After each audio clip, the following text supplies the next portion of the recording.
Fala pessoal, meu nome é Luan Gomes, eu sou economista, mestre em economia e o tema de hoje é nada mais nada menos que a empresa BlackRock.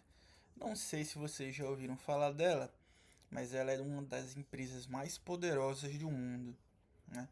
Ela não é um banco, ela não é um governo, mas ela tem uma influência enorme sobre várias empresas, não só dos Estados Unidos, como do mundo. Além dessa influência das empresas, ela também tem influência sobre políticas públicas. Eu vou discorrer isso melhor no decorrer do vídeo. E eu vou usar aqui uma lógica que eu pego de um pesquisador chamado Benjamin Brown, que ele faz uma pesquisa analisando esse tipo de relação do capitalismo e ele chama isso de capitalismo de gestão de ativos, né? Que é uma fase do capitalismo onde grandes empresas que são gestoras de ativo, como a BlackRock, como a State Street e a Vanguard, que juntas geralmente elas são chamadas de The Big Three, né? As três grandes. E elas têm juntas o que eles chamam de asset management, né? A gestão de ativos elas têm juntas quase 25 trilhões de dólares, né? Isso no mundo todo, tá? Não é só nos Estados Unidos, não. Ela tem inclusive gestão, ela tá gerindo ativos aqui no Brasil também. Aí pessoal, beleza. Aí você pergunta, tá, mas o que é que isso significa na prática? Isso significa na prática, meu irmão, que uma empresa dessa ela consegue influenciar várias outras empresas. Beleza, parece não ser nada ainda, mas quando você vai pegar o histórico de acionistas das empresas gigantes da tecnologia, por exemplo, você pega a Apple, Tesla, Microsoft, Meta, a Google, você pega todas essas grandes e várias outras empresas e você consegue identificar que essas três empresas que eu citei, BlackRock, Vanguard, State Street, elas estão em conjunto geralmente no topo dos investidores. E outra, não é que elas diretamente investem, entende? Elas são, como eu falei, elas são gestoras de ativo. Você dá o seu dinheiro para elas e ela escolhe onde ela quer investir com o seu dinheiro, né? E aí ele remunera com as aplicações. Aí o que acontece? Quando você consegue boa parte das ações de uma empresa, seja ela qual for, acaba que você consegue uma vaga na direção dessa empresa, né? Como representante dos acionistas. Porque se você tem, uma pessoa individual, um grande empresário rico, sei lá, ele consegue 5% de ações, ele sozinho tem 5%. Mas se a BlackRock ou outras dessas empresas que eu falei, elas possuem 5%, não é exclusivo BlackRock, são milhares de investidores que ela está representando. Então, uma empresa ela representa milhares de investidores, entende? As 5% não parecem muito, mas o pior que é muito, porque quando você vai pegar os holders, né? Os acionistas, você vê que a concentração é muito em valores pequenos, né? As fatias são poucas, porque é pulverizado, né? Esse mercado de títulos de ações. Aí o que acontece? Acontece que essas empresas conseguem influenciar todas essas empresas grandes. E dessa forma, influenciando essas empresas, acaba que esses grandes gestores de ativos, eles conseguem influenciar decisões que afetam setores inteiros da economia. Setores esses que quando influencia dentro dos Estados Unidos, a gente sabe que os Estados Unidos hoje é o país que tem a hegemonia global, apesar da China ter tomado grande parte do mercado internacional, mas os Estados Unidos ainda é o mais relevante por enquanto. E tudo que acontece lá tem um poder de contaminar o mercado mundial. Ou seja, empresas desse porte, quando influenciam empresas gigantes que comandam tecnologia, comanda tudo de um tudo, ela acaba influenciando decisões que impactam no mundo todo, corporativo, no mundo de ações, no mundo econômico. Para vocês terem uma ideia, a BlackRock sozinha, né? Eu vou colocar uma imagem aí na tela. Ela tem ações de várias empresas aqui no Brasil. Ou seja, ela consegue cadeiras nas diretorias também, ela consegue influenciar, colocar seu representante lá e influenciar na agenda da empresa, né? Tá aí na tela passando que tem, por exemplo, Petrobras, tem Itaú, tem Eletrobras, tem inúmeras empresas. E o que é que isso quer dizer na prática, tanto aqui para o Brasil quanto para o mundo? O que quer dizer que, como essas empresas elas detêm um capital muito grande e elas são o que chamam de gestores passivos, né? Elas têm uma política para meio que para gerir risco, né? Se dentro daquilo que ela acha seguro para os ativos dela, ela acha que a empresa ela não tá dentro daquilo que é esperado, ela vaza. E isso não só da empresa, é pensado também em relação ao país. Aquela empresa daquele país, né, está dentro de um contexto, de um cenário favorável também do país, e isso acaba pressionando medidas dos próprios governos, né?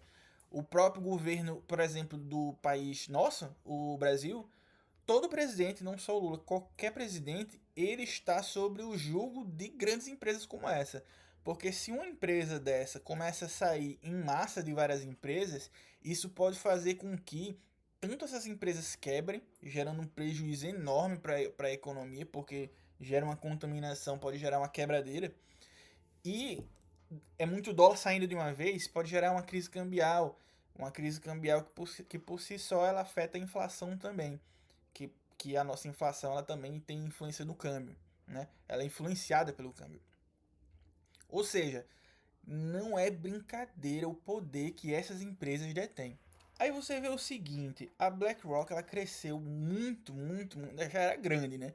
Mas ela cresceu ainda mais em 2008, na crise, né? A crise que ficou conhecida como a crise do subprime, quando o governo dos Estados Unidos, né, através do Fed, ele contratou a BlackRock, que a BlackRock tinha, tem ainda, né?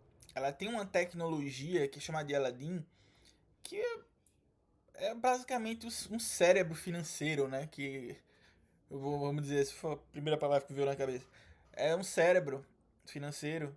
Essa palavra é ruim. Mas enfim, vocês entenderam.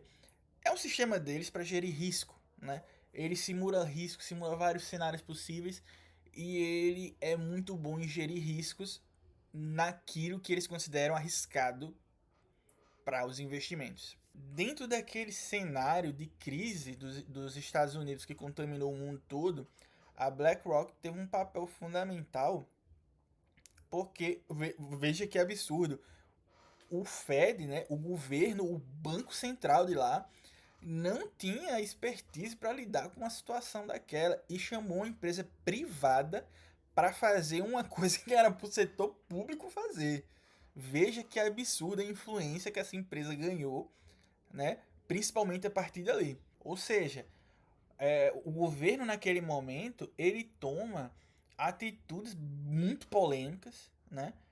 E faz isso constantemente. Constantemente também não, né? Mas o Larry Fink, que é o cara que é o CEO da empresa, né? Da BlackRock, ele tá em constante diálogo com os presidentes, ele é conselheiro dentro, às vezes, de governo. E ele, em 2008, foi responsável, ele, a empresa, né? Por liquidar aquilo que foi chamado de ativos tóxicos, né? De bancos que estavam quebrando, né? Que estavam para quebrar. Os que quebraram já era, né? Mas os que estavam para quebrar e começou a monitorar essas carteiras problemáticas, né? De instituições na época como Fannie Mae e o Fred Mac, né?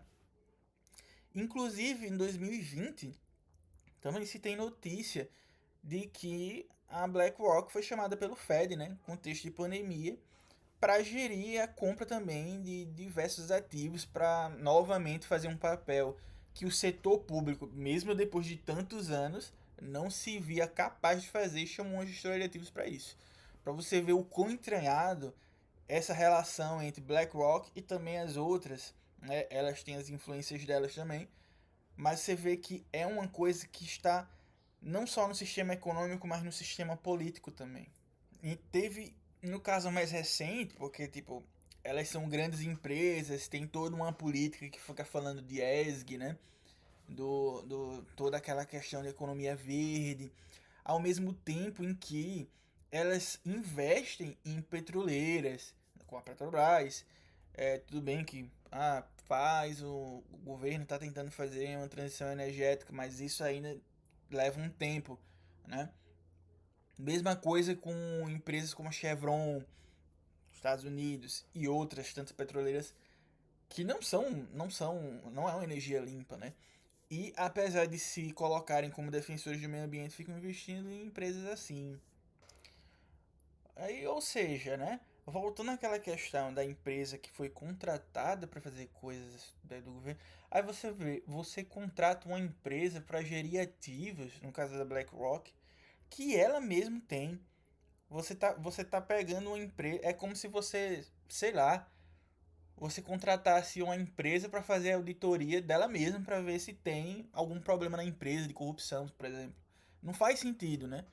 Aí ela tá aqui empresa X, vamos fazer uma auditoria na empresa X para ver se tá tudo certo lá. Quem vamos contratar? A empresa X. Não faz sentido. E isso aconteceu, né? Mas enfim, conflito de interesses. A galera tem muita grana, né? Potencialmente elas têm potenciais para gerar grandes crises no futuro, né? E num futuro que talvez não esteja muito longe, né? É um potencial muito grande, porque se acontece alguma crise mundial que afete setores onde elas investem e elas quiserem se proteger e tire tudo de uma vez, algo que poderia ser um, um fogo pequeno, elas incendiam tudo e quebra tudo de uma vez. Mas é isso. Eu vejo essas três empresas e tantas outras, né? Porque elas fazem parte de um conglomerado financeiro, né? Como tem várias empresas nisso, né? Tá aí a imagem de várias empresas juntas numa ilustração que eu achei na internet. Mas elas geralmente são muito citadas porque atuam em conjunto, né? Inclusive elas são acionistas dela mesmo. Você vai pegar a BlackRock, tem lá a Vanguard State e a State Street, State Street como acionistas e vice-versa. Todas elas são acionistas delas mesmas. Então, eu vejo isso como uma fase do capitalismo. Aí tudo aí você pode chamar como quiser, capitalismo financeiro, e também é um bom nome, capitalismo de gestão de ativos, que esse pesquisador que eu falei, Benjamin Brown, fala. E assim, é um caminho sem volta, né, cara? São grandes empresas que elas moldam o capitalismo de uma forma, moldam o mercado, que acaba que elas conduzem países inteiros a fazer políticas que elas querem que seja daquele jeito, porque se não for daquele jeito, elas saem e prejudicam o país, a economia do país, né? Eu vou também fazer um vídeo posteriormente, não necessariamente o próximo, sobre ESG, né? Que é uma questão complicada aí da economia, mercado de carbono, eu vou fazer também. E aí, fale aí nesse vídeo o que você achou, comente, curta, compartilhe, diga quais temas você quer ver aqui no canal. E muito obrigado pela sua presença. Valeu!